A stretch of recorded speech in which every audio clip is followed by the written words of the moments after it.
cantar canções que exaltam o nome do Senhor Jesus. Há uma canção antiga que dizia assim: glória para sempre ao Cordeiro de Deus, ao Leão de Judá, à raiz de Davi, que venceu e o livro abrirá. Todo joelho se dobrará, toda língua confessará que Jesus Cristo é o Rei. Temos trabalhado nesse período aí com você, nessa temática de Jesus no reino de Deus, na simplicidade do servo. O Jesus que é apresentado pelo livro de Marcos com simplicidade. Falamos de Jesus e o seu reino na encarnação do Filho, quando olhamos para o Evangelho de João, o Verbo se fez carne. Também falamos de Jesus como Filho do Homem, que é a perspectiva que Lucas apresenta de Jesus. E hoje eu quero falar com você sobre o Rei, na sua humildade, conforme é abordado pelo Evangelho de Mateus.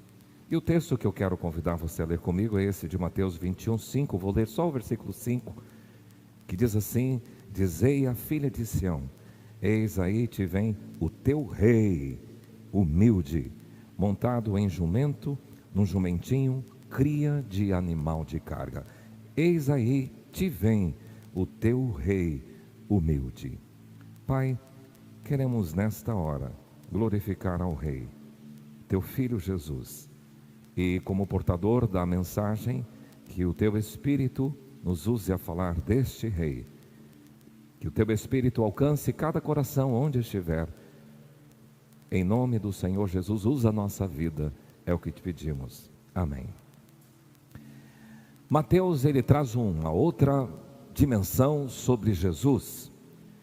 Vamos conhecer um pouquinho de Mateus, porque tanto em Marcos e em Lucas e também o texto de Mateus apresentam. Só que curiosamente, o próprio texto de Marcos e de Lucas fala de um tal de Levi, que estava na coletoria. Mas Mateus fala de Mateus, na lista dos 12 apóstolos, o publicano. Então os estudiosos entendem que tanto Levi, filho de Alfeu, que estava na coletoria, como Mateus, o publicano, se tratam da mesma pessoa. E agora, ele foi chamado. Na verdade, os publicanos e coletoria entenderam um pouquinho dessa linguagem. Temos que entrar dentro do Império Romano, que estava governando a região da Judeia, da Galileia, na época em que Jesus aparece na história. A coletoria era, na verdade, uma alfândega, um lugar onde se cobravam as taxas, se cobravam os impostos, um lugar onde o coletor de impostos se instalava. E possivelmente Mateus, ele se instalava, a sua alfândega, a coletoria dele era em Cafarnaum. E o publicano era um profissional muito culto, bem formado, que era contratado pelo Império Romano para cobrar as taxas dos seus próprios párias, dos seus próprios conterrâneos e compatriotas. Então trazia um problema muito sério, porque eles não eram muito bem quistos na própria comunidade. E nós temos um exemplo de um outro publicano na Bíblia, que foi Zaqueu, e você conhece a história de Zaqueu, aquele homem que subiu na árvore, e ele tinha tripudiado muitas pessoas por causa do seu ofício, trabalhar na alfândega. Hoje seria paralelo com a receita fiscal, o pessoal que trabalha no fiscal, como fiscal da receita, fazendo a verificação dos impostos. Mateus, ou Levi, era um galileu. E foi no cenário da Galileia que Jesus o chamou para ser um dos 12 apóstolos. Curiosamente, foi o único chamamento individual: vem e segue-me. Jesus passou pela coletoria e disse: vem e segue-me. O que dá a entender pela própria forma como ele escreve o seu evangelho, que ele era um homem culto, letrado, e ele dominava o grego, o hebraico e o aramaico. E interessante que alguns acreditam que Mateus morreu de forma natural, mas a tradição cristã diz que ele foi um mártir também, e atuou na região da Etiópia e da Macedônia. Quanto ao evangelho que Mateus escreveu, os estudiosos dizem que foi escrito entre os anos 50 e 70 depois de Cristo, por ele mesmo. Foi escrito em hebraico pelo próprio Mateus. Agora, tem alguns detalhes interessantes no livro de Mateus que eu quero destacar e salientar com você. É o evangelho com um estilo judaico. Dos 4 evangelhos é o que tem mais um estilo judaico. É um evangelho que apresentou Jesus como rei dos judeus. Os outros não fazem questão de destacar, de realçar Jesus como rei dos judeus. Mateus faz. É o único que fala da infância de Jesus. Os outros evangelhos não fazem menção. É o único que menciona também a palavra eclesia, igreja. É o único que faz menção à palavra igreja de Jesus. E o tema principal de Mateus é Jesus que veio estabelecer o reino na terra. E a palavra reino é encontrada no livro de Mateus 56 vezes. E pela frequência da utilização da expressão reino dos céus, ele é chamado do evangelho do reino. Mas para quem Mateus escreveu o evangelho? Os estudiosos dizem que o propósito de Mateus era alcançar os judeus, por isso que o seu estilo judaico ajudava nesta proposta. Uma outra coisa curiosa é que ele faz questão de mencionar o Messias e por algumas vezes, 5 vezes, ele fala do filho de Davi, fazendo menção à sua linhagem real. Ele contempla 5 grandes discursos de Jesus. O seu livro descreve esses discursos. Primeiro é o Sermão do Monte, Mateus 5, 6 e 7, uma linda demonstração da oratória, da capacidade e da dinâmica do reino do Senhor Jesus Cristo. Ele fala da instrução dos 12, outro discurso, fala das parábolas do reino, há uma série de parábolas do reino no livro de Mateus. Ele fala também da comunidade cristã, como ela deve se comportar, e Mateus 25, 24, 25, nós temos o sermão escatológico. São 28 capítulos fantásticos para você se deleitar, para conhecer esse Jesus como rei. E então, para entrarmos na ideia de reino, eu quero olhar com você um pouco para as formas de governo. Curiosamente, na filosofia, na concepção de Aristóteles, e Aristóteles viveu ali entre 384 e 322 a.C., ele subdividia as formas de governo em 2 categorias, as formas puras e as formas impuras. Nas formas puras, Aristóteles, ele dizia o seguinte, que nós temos a monarquia, a aristocracia e a democracia. E nas formas impuras ele descrevia a tirania, a oligarquia e a politeia. Então é curioso porque quando você vai olhar sobre as formas de governo, e alguns vão falar sobre formas, regimes e sistemas de governo, há uma pluralidade em tudo isso. Maquiavel, por exemplo, outro filósofo, dividia em 2 categorias as formas de governo, a monarquia e a república. Mas as formas e regimes de governo no mundo moderno, nós podemos destacar algumas que você também conhece: a monarquia, já falada, a oligarquia, a república, a aristocracia, a democracia, o parlamentarismo e o presidencialismo. E no mundo moderno, a Arábia Saudita, por exemplo, é monarquia absoluta. Nós temos a China como república popular, os Estados Unidos como república presidencialista, o Japão como monarquia constitucional, e nós vamos falar depois sobre isso, e a Líbia como república parlamentarista, e o Reino Unido como monarquia constitucional. E aí nós estamos já entrando na dimensão de uma forma de governo que é a monarquia. O reino ou a monarquia é aquele território cujos habitantes estão sujeitos a um rei, a uma pessoa.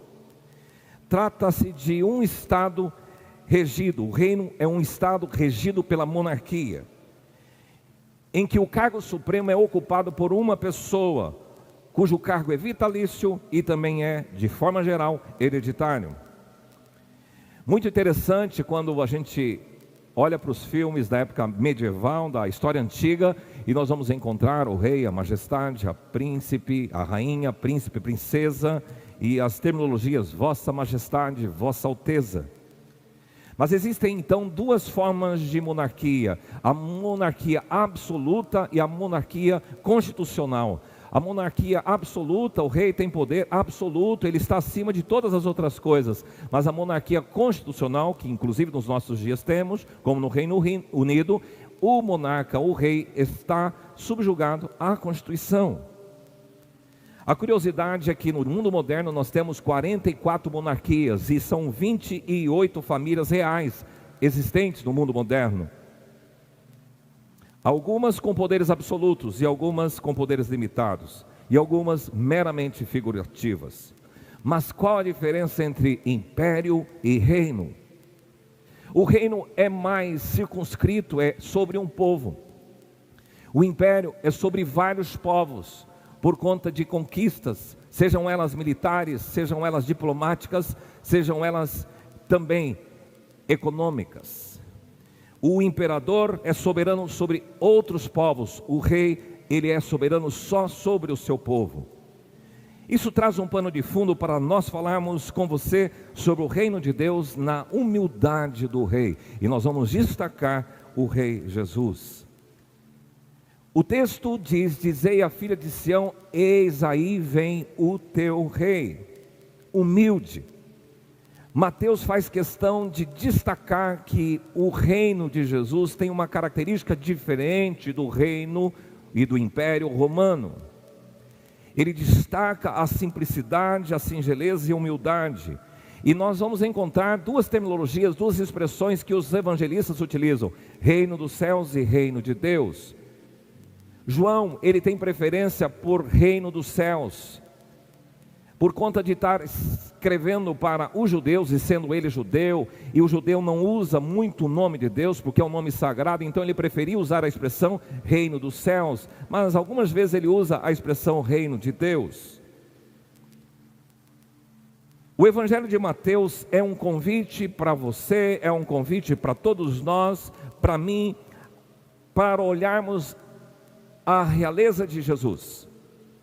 Esse rei humilde, prometido pelos profetas, que entra em Jerusalém agora na entrada triunfal como um grande rei, mas de forma humilde.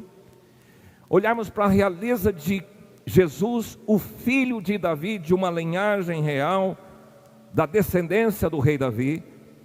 Olhar para o rei que, depois de ter passado pela cruz, ele foi exaltado e coroado, está sentado no trono. Então nós queremos olhar para a realeza de Jesus com você. O reino de Deus na humildade do rei, em primeiro lugar, do rei prometido. Como é gostoso falar de alguém que apareceu na história, mas que havia sido designado, destinado a cumprir toda uma história.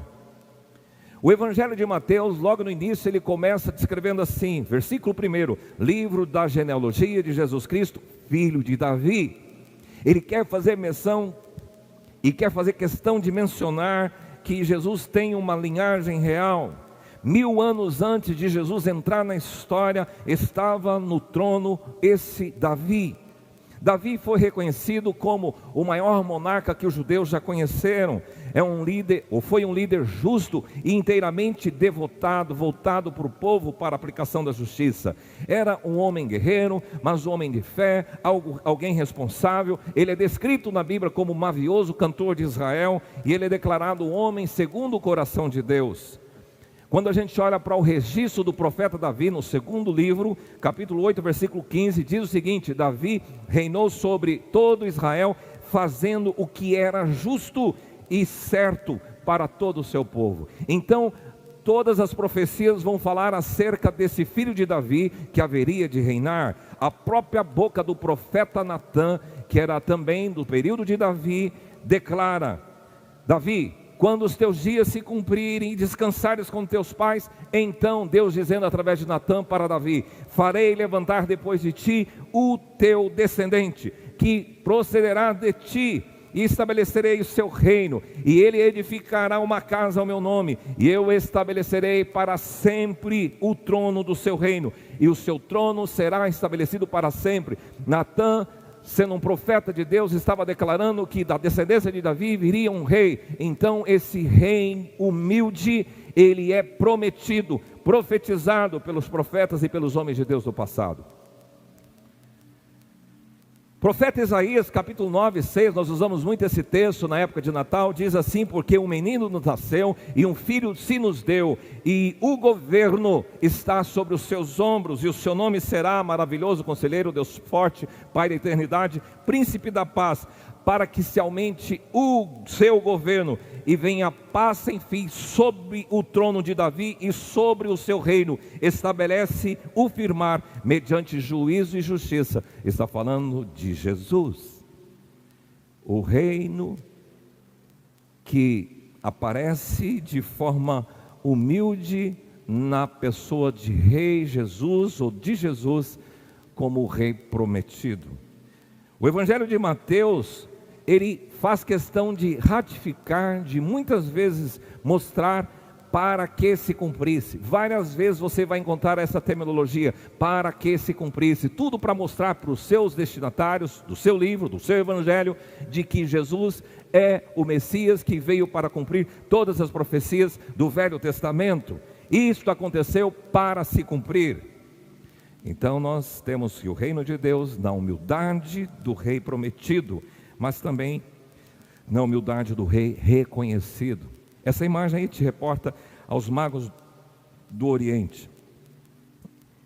O texto diz que Mateus registra os magos do Oriente vindo para a Judeia. Mateus 2:1, tendo Jesus nascido em Belém da Judeia, em dias do rei Herodes, eis que vieram os magos a Jerusalém e perguntaram, onde está o recém-nascido rei dos judeus? Porque vimos a sua estrela no Oriente e viemos a adorá-lo. E eles trouxeram presentes para homenagear o rei, ouro, incenso e mirra.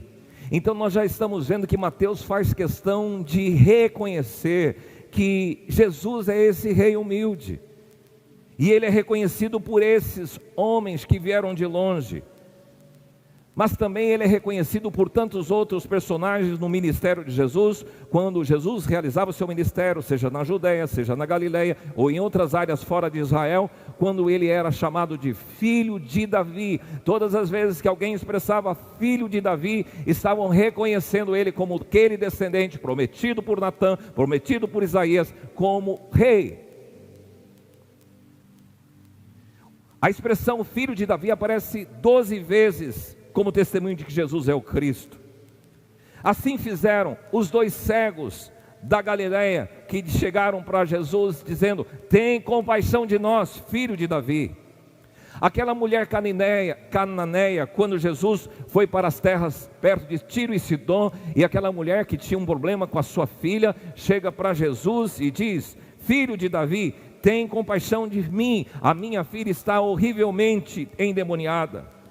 Os cegos de Jericó, que falavam alto, filho de Davi, tem misericórdia de mim. Os próprios fariseus, que faziam parte de toda a tradição histórica e religiosa de Israel, a gente encontra em Mateus 22:41 o seguinte, reunidos os fariseus, interrogou Jesus, quem pensais vós de Cristo? De quem é filho? E eles responderam, de Davi.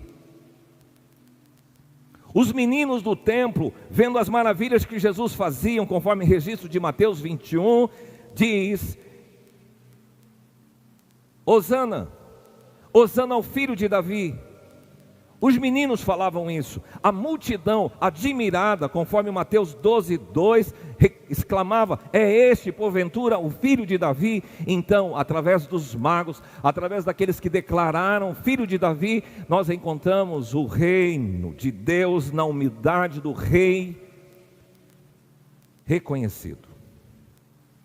Em terceiro lugar, o reino de Deus na humildade do rei declarado. Declarado de algumas formas que eu quero olhar com você. Primeira forma, através das parábolas. Há uma parte do discurso de Jesus destinada totalmente às parábolas. O reino de Deus é semelhante. As parábolas do reino, então vamos lá. O reino de Deus é semelhante a um homem que semeou a boa semente no seu campo. E junto com a semente, o trigo e o joio surgiram. E ele conta sobre o final do reino, quando eles vão recolher tudo e separar o joio do trigo. Numa outra parábola, lá em Mateus 13:31, o reino dos céus é semelhante a um grãozinho de mostarda que um homem tomou e plantou no seu campo. É menor de todas as sementes, mas crescida maior que todas as hortaliças, e se faz árvore. Continua, o reino dos céus é semelhante ao fermento que uma mulher tomou e escondeu em 3 medidas de farinha, até ficar tudo levedado.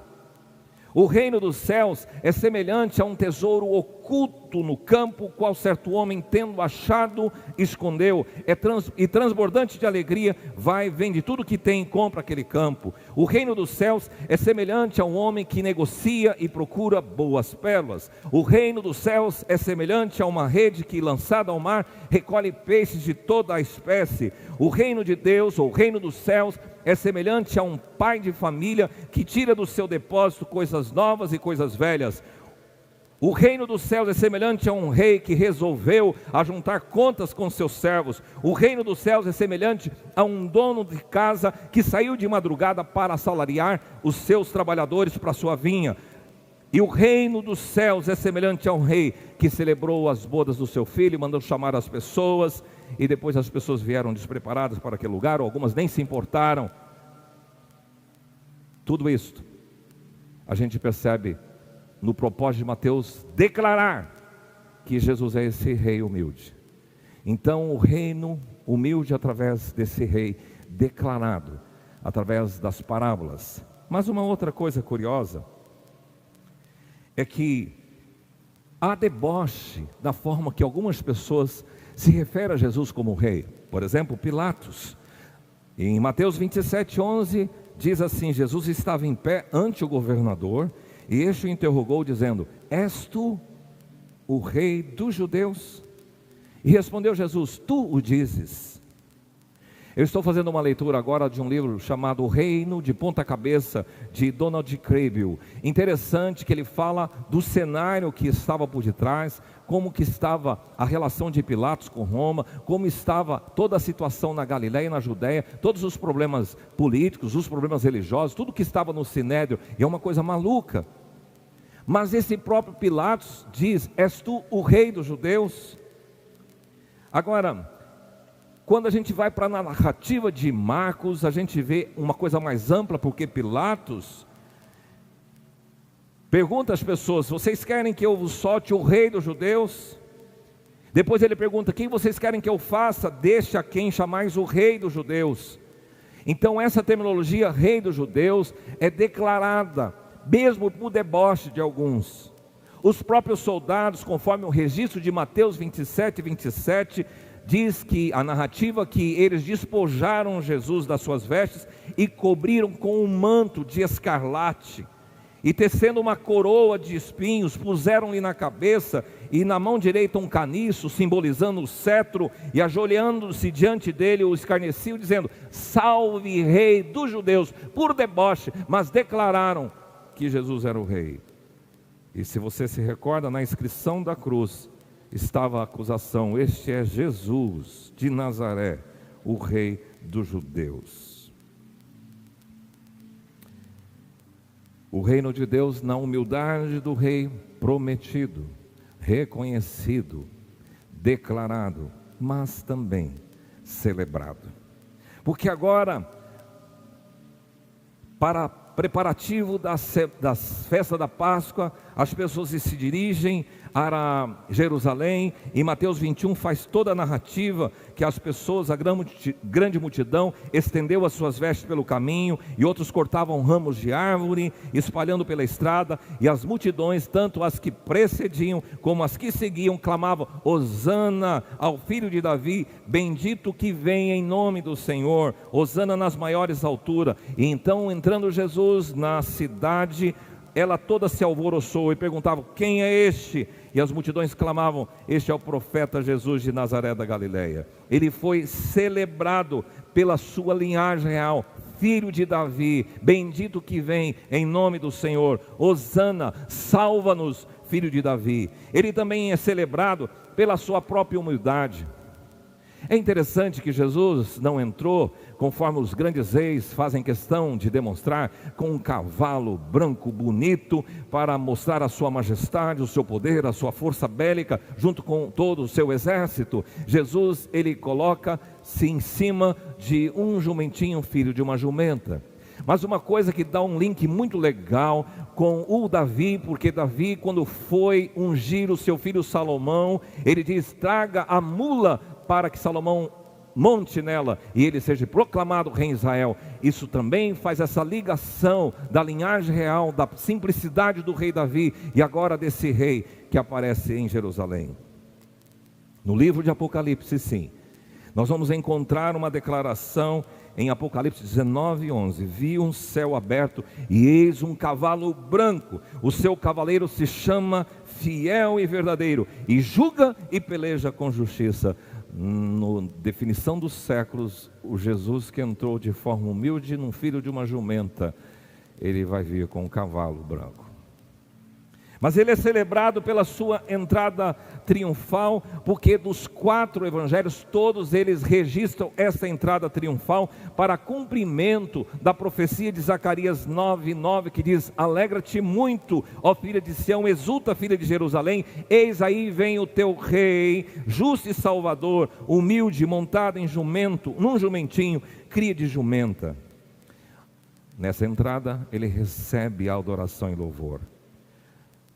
Sabe que foi muito importante esse momento para Jesus, porque aqui publicamente ele se declara que era o Messias, o rei que Israel aguardava. Agora Jesus não mais diz: fiquem quietos, não falem quem eu sou. Eles declararam Hosana, o filho de Davi. E aquela disseminação de mantos e de palmas era um ato de homenagem para a realeza dele. É a história se concretizando de um rei humilde em um jumento.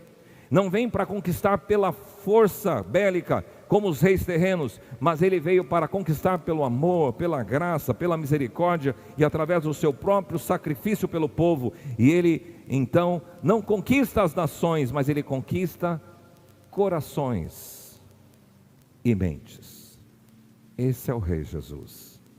E ele entrou não na Galileia, mas ele entrou em Jerusalém, porque Mateus 5,34 diz assim, que Jerusalém é a cidade do grande rei. Então Jesus entra em Jerusalém. O reino de Deus, na humildade do rei, prometido, reconhecido, celebrado, declarado, mas também, por fim, exaltado. O rei humilde, tendo sofrido toda a humilhação do Calvário, tendo passado por toda a agressão, violência e sofrimento que lhe causaram, após a sua morte e ressurreição, ele foi exaltado e coroado. Então nós já estamos falando desse reino de Deus na humildade do rei exaltado. Hebreus 2,8 diz assim que desde que lhe sujeitou todas as coisas, nada deixou fora do seu domínio. Agora, porém, ainda não vemos todas as coisas a ele sujeitas. E depois fala que Jesus foi coroado de glória e honra. Ele está hoje exaltado, coroado de glória e de honra. Exaltado após a sua morte e ressurreição. É isso que na palavra de Lucas, em Atos 2, ele diz que foi exaltado, pois à destra de Deus. Na mensagem que Pedro proclama no dia de Pentecostes, tendo recebido do Pai a promessa do Espírito Santo, ele diz: a este que Jesus, que vocês crucificaram, Deus o fez Senhor e Cristo, exaltado, elevado às alturas, elevado à dignidade, elevado à honra, elevado a soberania, mas será exaltado quando da sua vinda na consumação do século. Mateus registra o esclarecimento a respeito da parábola do joio e do trigo, e ele está dizendo assim, registrando o que Jesus fala: o que semeia a boa semente é o filho do homem, o campo é o mundo, a boa semente são os filhos do reino, e a ceifa é a consumação do século. E na consumação do século, lá em Mateus 13:41, mandará o Filho do Homem, os seus anjos que ajuntarão do seu reino todos os escândalos e os que praticam a iniquidade. Nós estamos falando de um rei que está exaltado e que agora será exaltado também na sua vinda com poder e glória. Mateus 25:31 diz: quando vier o Filho do Homem na sua majestade e todos os anjos com ele, então se assentará no trono da sua glória. E aí todas as nações serão reunidas na sua presença, porá as ovelhas à sua direita e os cabritos à sua esquerda. Então dirá o Rei, Jesus, aos que estiverem à sua direita: vinde, benditos do meu Pai, entrem na posse do reino que vos será preparado, que vos está preparado desde a fundação do mundo. Porque tive fome, me deste de comer, tive sede, me deste de beber, estive nu, me vestistes, fui forasteiro e vocês me hospedaram, estive enfermo e você me visitou, estive preso e você foi me ver. Agora dirá para aqueles que estão à sua esquerda: apartai-vos de mim, malditos, para o fogo eterno preparado para o diabo e todos os seus anjos. Porque tive fome e vocês não me deram de comer, tive sede e não me deram de beber, fui forasteiro e vocês não me hospedaram, estava nu e vocês não me vestiram, estava enfermo e preso e vocês não foram me ver. O Rei exaltado virá com majestade e glória. Meu amigo, é bom falar desse Rei Jesus na humildade que ele se apresenta. Muitos são aficionados, muitos são obcecados pelas glórias e pelo poder e pelos reinos deste mundo. O diabo até tentou seduzir a Jesus com esta proposta: se prostrado me adorares, eu te darei todos os reinos deste mundo. Jesus disse: o meu reino não é deste mundo. A ordem de Jesus, e Mateus faz questão de registrar: busquem, pois, o reino e toda a sua justiça, e todas as demais coisas vos serão acrescentadas.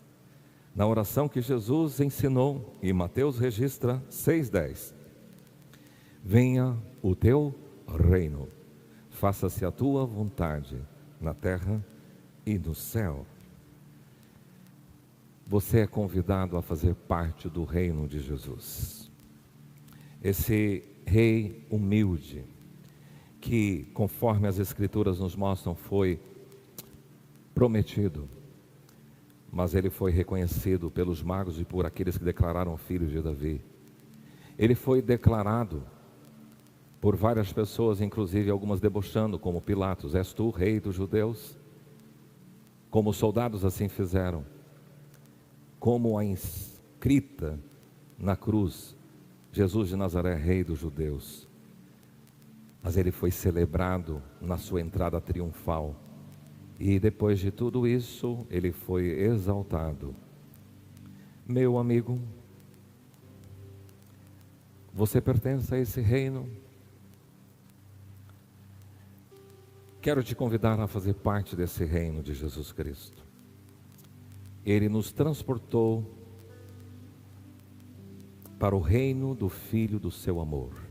Nos tirou do império das trevas e nos transportou para o reino do Filho do seu amor. Eu quero te convidar a servir como súdito do Rei Jesus, da majestade, da alteza, do soberano, do Rei dos Reis, de Jesus Cristo, o Senhor, o nosso Messias. Quero orar com você. Pai, que essa realeza linda, maravilhosa de Jesus, que é demonstrada pelo Evangelho de Mateus, mas um rei humilde, que envergonha muitas das nossas posturas arrogantes, soberbas, entojadas. Nos ajude a sermos um mero súdito desse Rei Jesus humilde, que governa com justiça e que atenta e está atento e devoto a todas as necessidades do seu povo.